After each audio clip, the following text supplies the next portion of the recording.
করতেছেন। আমি এখন কিছু জব সার্কুলার দেখাই আপনাদের, ওই যে বিডি জবস থেকে, যেমন যে ফিজিওথেরাপিস্ট বিডি জবসে apply Evercare hospital, physiotherapist BRAC for physiotherapist, যে রিহ্যাবিলিটেশন অফিসার, এটা হিউম্যানিটি ইনক্লুশন অফিসার, এটা ফিজিওথেরাপিস্টদের জন্য হয়ে থাকে।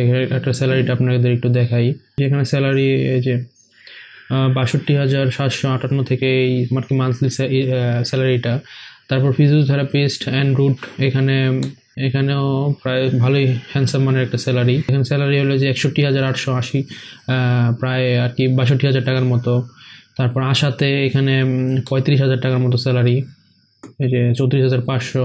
তো মোটামুটি ভালোই আপনাদের যেহেতু টিম লিডার স্যালারি সিডিতে, এগুলোতে এনজিওগুলোতে ভালোই স্যালারি দিয়ে থাকে, যে 80,000 টাকা স্যালারি। তো আপনার জব কোনো না কোনো হয়ে যাবে, যেমন 65,000 টাকা স্যালারি, এগুলো মোটামুটি সব কিছুতেই আর কি এই রকমের ভালো মানের স্যালারি দিয়ে থাকে। তো আশা করি আপনার